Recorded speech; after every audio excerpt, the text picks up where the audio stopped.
Hello साथीहरु नमस्ते, स्वागत छ तपाईहरुलाई मेरो च्यानलमा। र आजको यस भिडियोमा चाहिँ युट्युबमा हुने ठगीको बारेमा चाहिँ म तपाईहरुसँग केही कुरा शेयर गर्न गइरहेको छु हैन। यस्तो ठगीमा चाहिँ धेरै जसो नयाँ युट्युबरहरु फस्ने गर्छन्, जसले गर्दा उनीहरुले पैसा त खेर फाल्छन् नै है। त्यसको साथसाथै उनीहरुले च्यानल चाहिँ कहिले पनि ग्रो गर्न सक्दैनन्। र साथीहरु पहिलोचोटि मेरो भिडियो हेर्दै हुनुहुन्छ भने च्यानल सब्स्क्राइब गर्न नबिर्सिनुस्, आफ्नो साथीभाइसँग पनि शेयर गर्नुस्। अनि अन्त्यमा भिडियो हेरिसकेर यदि तपाईलाई मन पर्यो भने भिडियोलाई लाइक पनि गरिदिनुस्। मनमा लागेको कुराहरू केही छ भने कमेन्टमा पनि लेखिदिनुस्। र साथीहरु यति भन्दै अहिलेको भिडियो चाहिँ सुरु गरौँ। जब हामी युट्युबमा नयाँ हुन्छौँ, हाम्रो सब्स्क्राइबरहरू त्यति आइरहेको हुँदैन। अब सब्स्क्राइबर नभएपछि वाच आवर बढ्ने पनि कुरो भएन। त्यसैले हामी चाहिँ छिटोभन्दा छिटो सब्स्क्राइबर बढाएर चाहिँ वाच टाइमहरू पुरा गरेर चाहिँ हाम्रो च्यानल चाहिँ मोनिटाइज होस् भन्ने चाहन्छौँ।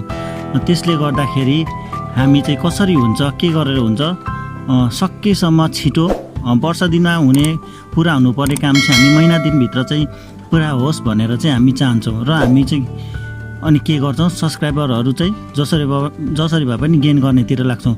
अब कुनै पनि पेजमा गएर हैन, पोस्टमा गएर सब फर सब गर्छौँ। सब फर सब गर्दाखेरि त्यति आएन भने हामी के पनि गर्छौँ भने सब्स्क्राइबर र वाच टाइम चाहिँ किन्नेतिर पनि लाग्दछौँ। अनि यही कुराको यही मौकाको फाइदा गरेर चाहिँ अब विभिन्न व्यक्तिहरूले चाहिँ हामीलाई ठग्ने गर्छन् र हामी तिनीहरूको जालमा चाहिँ सजिलै परिरहेको हुन्छौँ। यता हामीलाई सब्स्क्राइबर चाहिरहेको हुन्छ, वाच टाइम चाहिरहेको हुन्छ हैन।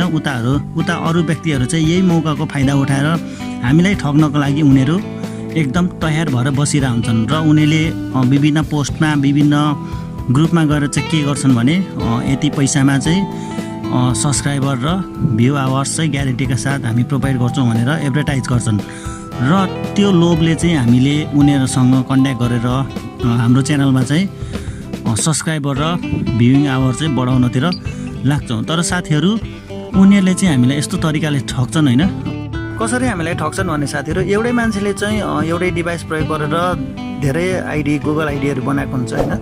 अनि उनीहरूले त्यो सब्स्क्राइबर चाहिँ बेच्छ, यति पैसा दिनुहोस् यति सब्स्क्राइब गरिदिन्छु भनेर हैन, अनि वाच टाइम बढाउँछु भन्छ।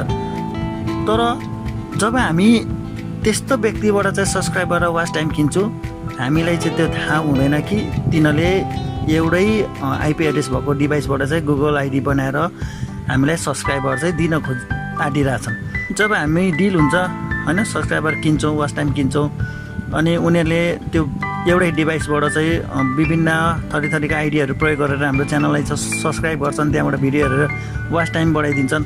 यस्तो खालको फ्रड चाहिँ युट्युबको इन्जिनले पत्ता लगाउँछ।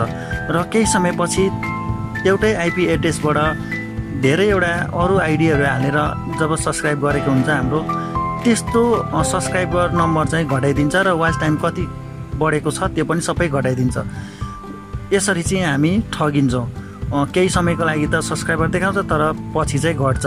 अनि जब यस्तो हुन्छ तपाईको च्यानललाई चाहिँ नराम्रो असर पर्छ, जसले गर्दाखेरि युट्युबले चाहिँ तपाईको च्यानलमा भएको भिडियोहरूलाई चाहिँ सजेस्ट गरिदिँदैन हैन, अगाडि बढ्न चाहिँ रोकिदिन्छ र तपाईको च्यानल चाहिँ कहिले पनि बढ्दैन। अर्को तरिका उनीहरूले प्रयोग गर्ने भनेको विभिन्न एडहरू एडभर्टाइज गर्ने एप्लिकेसनहरू युज गर्छन्।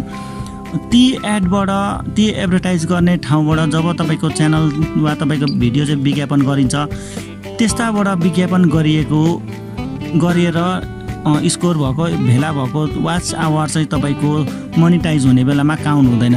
इभन गुगलबाट हामीले हाम्रो च्यानल चाहिँ हाम्रो भिडियो चाहिँ जब विज्ञापन गर्छौँ, त्यहाँबाट तानिएको वाच टाइम चाहिँ युट्युबले भ्यालिड गर्दैन। यो गुगलको युट्युबले आफै पनि भनेको छ हैन। त्यहाँबाट विज्ञापन गर्न त पाइन्छ, तर त्यहाँको चाहिँ वाच टाइम चाहिँ हाम्रो युट्युबमा काउन्ट हुँदैन, जसले गर्दा अन्तिममा गएर तपाईँले मोनिटाइज गर्ने बेलामा चाहिँ तपाईँलाई मुस्किल पर्न सक्छ र तपाईँको मोनिटाइज पनि हुँदैन। त्यसैले साथीहरू तपाईँहरू चाहिँ यस्तो ठगी गर्ने व्यक्तिहरूबाट चाहिँ बच्नुहोस् हैन। तिनीहरूले तपाईँलाई सब्स्क्राइबर दिन्छन्, वाच टाइम दिन्छन्, तर त्यो चाहिँ लङ टर्मसम्म हुँदैन, क्षणिक हुन्छ, त्यो पछि आफै हराएर जान्छ। त्यो भन्दा पनि बरु तपाईँहरूले समय दिनुहोस् हैन, आफ्नो च्यानलमा चाहिँ क्वालिटीवाला भिडियोहरू दिनुहोस्, राम्रो कन्टेन्ट बनाउनुहोस्। तपाईले यसो गर्नुभयो भने चाहिँ बरु बिस्तारो हुन्छ, तर तपाईको च्यानल चाहिँ अवश्य पनि ग्रो हुन्छ र 1 वर्षभित्रमा तपाईँले राम्रो मेहनत गर्नुभयो भने मोनिटाइज पनि हुन्छ। त्यसैले साथीहरू यस्तो त्यो यतिमा सब्सक्राइब उतिमा वाच टाइम भन्ने यस्तो विज्ञापनको पछि नलाग्नुहोस्, आफ्नो च्यानललाई बचाउनुहोस् अनि पैसा पनि खेर नफाल्नुहोस्। समयले बिस्तारो तपाईँको च्यानल चाहिँ ग्रो गर्दै जान्छ, तपाईँले मेहनत गर्न चाहिँ नछोड्नुहोस्। साथीहरू आजको टिप्स यति नै। तपाईँहरूलाई कस्तो लाग्यो होइन, मन पर्यो भने लाइक गरिदिनुहोस् यो भिडियोलाई, सब्सक्राइब गर्नुभएको छैन भने सब्सक्राइब पनि गरिदिनुहोस् र हाम्रो भेट अर्को भिडियोमा हुने नै छ। आजको भिडियोको लागि चाहिँ यति नै। तबसम्मको लागि राम्रोसँग बस्नुहोस्। हस्त नमस्ते।